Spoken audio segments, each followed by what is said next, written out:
भाई, तू हर स्पोर्ट्स में इतना आगे है। तू यार बहुत लकी है। बस यार, मैं तो कोशिश ही करता हूँ, भगवान पूरा कर देते हैं।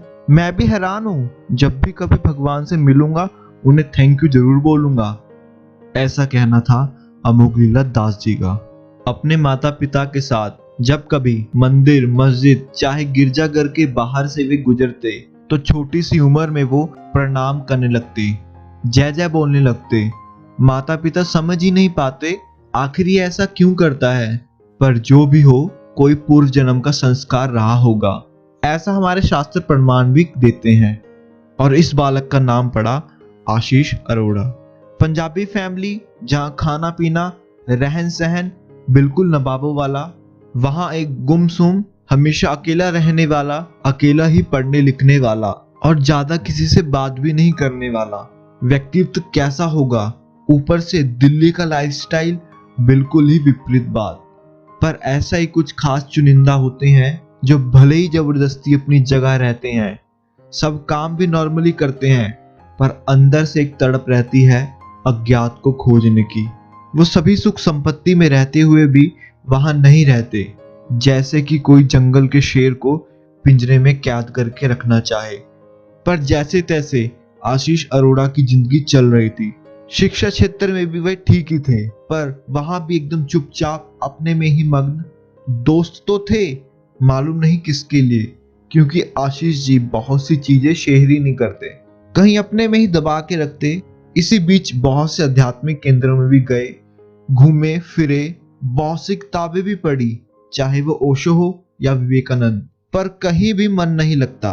कहीं तो सिर्फ ठग दिखाई पड़ते, तो कहीं से बहुत कुछ सीखने को भी मिला। गीता भी पढ़ी, आत्मा क्या है, मैं आत्मा हूं, शरीर नहीं। पर यह मार्ग ऐसा है, जितना इसमें चलोगे ये उतना मीठा लगता है और उतना ही जानने की इच्छा होती है। उसके लिए कोई चाहिए जो सही बात बताए।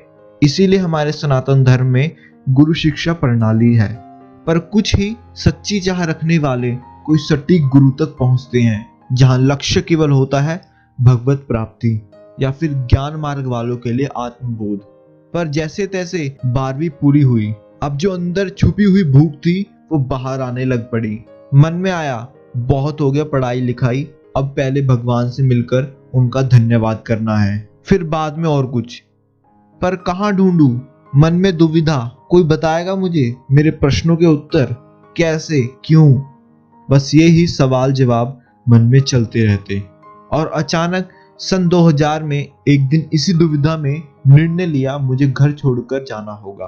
भगवान से मुझे कैसे भी मिलना ही होगा।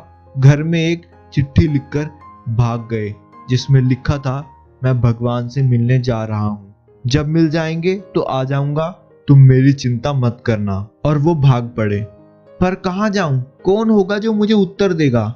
फिर याद आया, इस्कॉन नाम की कोई चीज सुनी है, और वो इंटरनेशनल सोसाइटी है, शायद वहां कोई ठगी या कोई चोर ना हो, चल पड़ते हैं।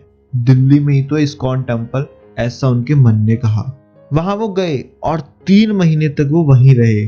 जितने भी मन की दुविधा, प्रश्न की इच्छा थी, वो साइंटिफिक तरीके से उत्तर उन्हें मिलने लगी। ये धरती क्या है, आत्मा क्या है? और उनको तसल्ली इसलिए हो रही थी क्योंकि वो जो भी बता रहे थे वो गीता जी से बता रहे थे, जो कि स्वयं भगवान की वाणी है। अब सुन तो लिया था आत्मा परमात्मा क्या है, पर अब बारी थी अनुभव की। कैसे मुझे ये स्थिति प्राप्त हो, जिसके कारण वो इस्कॉन में लगभग 3 महीने तक रुके। पर फिर इस्कॉन में पता लग गया कि आशीष अरोड़ा घर से भाग कर आए हैं। तो जो वहां सीनियर्स थे उन्होंने बोला, आपको घर में बताना होगा। और फिर आशीष अरोड़ा जी ने घर में बताया भी, और उनके माता पिता वहां आए। आशीष अरोड़ा को तो मानो मंजिल मिल चुकी थी। वे चाहते थे कि यहीं रहूं जब तक मैं अनुभव ना कर लूं, पर माता पिता करियर पर ध्यान देने की बात कर रहे थे, तो ज्यादा हंगामा ना हो, इसलिए वे ग्रेजुएशन के लिए तैयार हो गए। दिल्ली से ही उन्होंने फिर सॉफ्टवेयर इंजीनियरिंग की। वहां भी जैसे तैसे मन मार के चल रहा था काम, पर माता पिता की इच्छा थी तो उन्होंने ग्रेजुएशन पूरी कर ली। उसके बाद HCL जैसी बड़ी कंपनियों में काम भी किया, लगभग 6-6.5 साल तक। पर इस बीच भी एक चीज थी, भगवान है तो मुझे मिलना है। मुझे ट्रैक में चलना है जो मुझे वहां तक लेके जाए। और आखिरकार फिर उन्होंने घर में बात करी, माँ मैं आगे की लाइफ साधु जीवन में व्यतीत करना चाहता हूँ। घर में मानो झटका लग गया, तहलका ही मच गया। ये क्या बोल रहे हो? पर धीरे धीरे वे मान गए। कोई गैंग तो नहीं ज्वाइन कर रहा, नशेबाजी तो नहीं कर रहा, या अय्याशी भी नहीं कर रहा। समाज की सेवा के लिए ही वो ऐसा करना चाहता है तो ठीक ही है। शायद जॉब करके वो अपने बीवी बच्चों तक ही सीमित रहे, पर अभी वो समाज के लिए जाना चाहता है। और सबसे इम्पोर्टेंट बात, ऐसे ही थोड़ी किसी भी संस्था से जुड़ रहा है। हमारे सनातन धर्म में वैष्णव 4 मुख्य संप्रदाय हैं, जिसमें से एक है माध्वाचार्य संप्रदाय। उसी की एक शाखा है इस्कॉन भी। बहुत से लोग हैं जिनको लगता है इस्कॉन कोई नई चीज है। हाँ, इस्कॉन का नाम नया है, पर इसकी कोर फिलोसफी माध्व संप्रदाय से ही है, जहां भगवान ने गुप्त मंत्र और ज्ञान श्री ब्रह्मा जी को दिया और ब्रह्मा जी ने नारद मुनि को, और वहीं से आज तक चलता आ रहा है। और आज अगर कोई अधिकारी जन होता है तो उसको वो मंत्र और वैसा ही ज्ञान दिया भी जाता है। बस इन्हीं सब बात को मद्देनजर रखते हुए उनके माता पिता मान ही गए। और फिर 2010 में आशीष अरोड़ा जी साधु बन गए। उनका स्पिरिचुअल नेम पड़ा अमोघ लीला दास। फिर इस्कॉन में ही वो साधना में जुड़ गए, जो कि चलती आ रही है। साथ ही अब वो ना जाने कितने बच्चों के चहेते बन गए हैं। अगर ध्यान से सुनो तो पता चलता है कॉमेडी करके भी वो हम सबको भगवान के राह पर ही लेके जा रहे हैं। ना जाने कितने बच्चों को नशे, सुसाइड, मास्टरबेशन से दूर कर दिया है। और जिनको स्पिरिचुअल जर्नी में हेल्प चाहिए उनकी हेल्प भी करते हैं।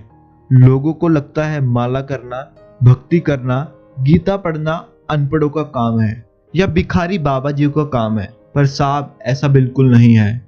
बहुत बड़ी गलत फैमिली में हो। बस ऐसे ही लोगों की गलत फैमिली के मुंह पे तमाचा है जब वो इंग्लिश में बोलते हैं। पर सावधानी रहे, क्योंकि कलयुग है तो ठग भी होते ही हैं।